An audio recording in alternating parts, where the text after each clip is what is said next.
Welcome, everyone. I'm Dr. Brian Keene. Our nation is in crisis. To restore the Founding Fathers' vision for the basis of our government and the guiding principles of that government, we need to amend the Constitution to make all three branches of government accountable both to the people and to their oaths of office. In much the same way as the Founding Fathers proposed the first 10 amendments as a package called the Bill of Rights, these 6 proposed amendments must be proposed and enacted as a package to restore accountability in government. Today I present the Bill of Accountability, a set of proposed constitutional amendments designed to restore the vision of the Founding Fathers. These amendments aim to strengthen accountability across all three branches of government, to ensure economic stability, and to guarantee human rights for all citizens.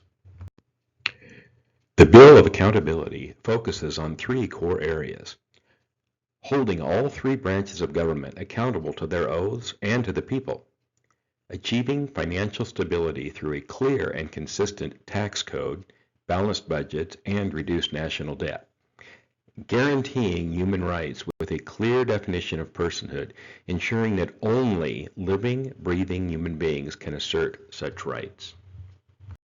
The proposed amendments include, first, Legislative Accountability Amendment; second, a Presidential Accountability Amendment; third, a Judicial Accountability Amendment; fourth, the Stable Maintenance and Responsible Taxation, or SMART Amendment; fifth, the Balanced Budget Amendment; and sixth, a Personhood and Human Rights Amendment.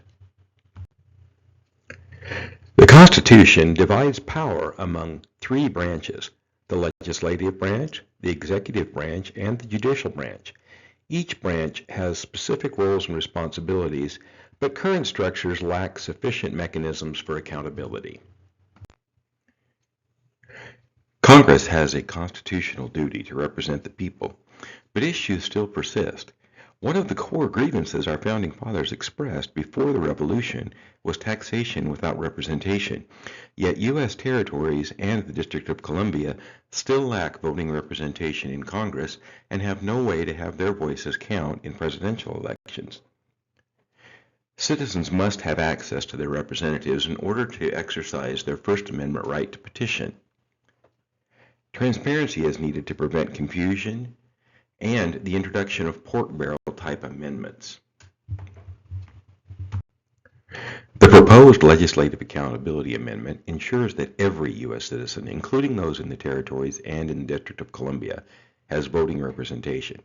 It limits bills to 4 pages and 1 topic, requires bipartisan sponsorship, and mandates that all bills be read aloud before voting. The President is not accountable to the people for 2 primary reasons.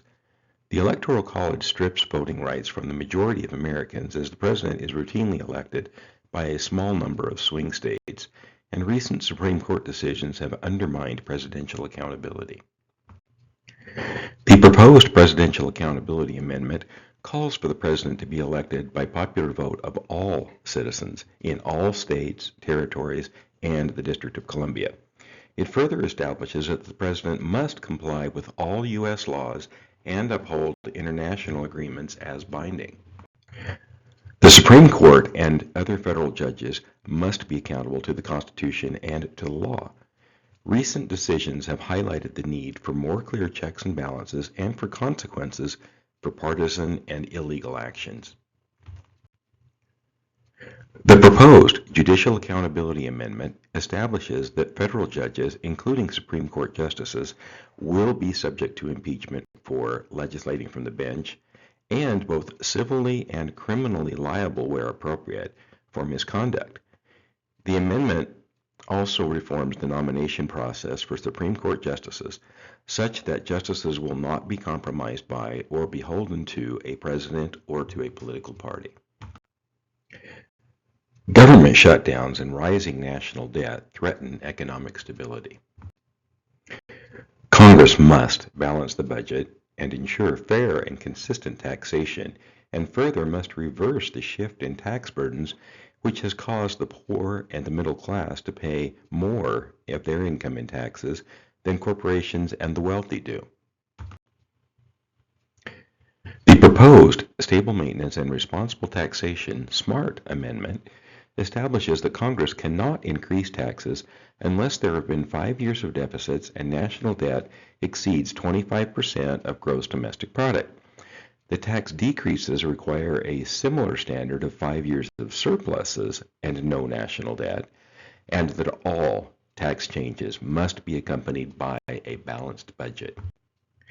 The proposed Balanced Budget Amendment establishes strict deadlines for the House, Senate, and President to present and approve a balanced budget. Failure to meet these deadlines should result in accountability for the people who caused the problem, not for the victims of the problem. It further establishes that if necessary, the President may use line item veto to balance the budget. The first 10 amendments to the Constitution of the United States are usually referred to as the Bill of Rights. They were intended to limit the power of government to secure individual human rights, yet failed to ever specify who was entitled to human rights or what constitutes a person. While there is a constitutional duty, both under Article 4 and under the 14th Amendment, for the individual states and for the federal government to protect human rights, there have also been recent Supreme Court decisions where human rights have been stripped from humans and granted to organizations such as corporations and churches. Because the Bill of Rights fails to clearly define personhood or protect individuals from organizations, the proposed Personhood and Human Rights Amendment restricts human rights to living, breathing, born human beings, thereby overturning Supreme Court cases which have granted rights to corporations and churches by stripping rights from individual human beings. So, why amend the Constitution? These changes must be constitutional amendments, not merely legislation, to ensure that they remain guiding principles of the government and are not subject to change by new legislatures, presidents, or judicial interpretations. In conclusion, my proposed Bill of Accountability is a comprehensive effort to restore foundational principles, ensure government accountability, economic stability, and the protection of human rights and voting rights for all citizens. I'm Dr. Brian Keene. I'm ready to serve Idaho, to listen and to lead. Together, let's work to build a brighter future for Idaho families, for the state of Idaho, and for the United States of America. Help send me to Washington, D.C. Be sure to visit my website, KeeneForIdaho.com. Thank you for your time.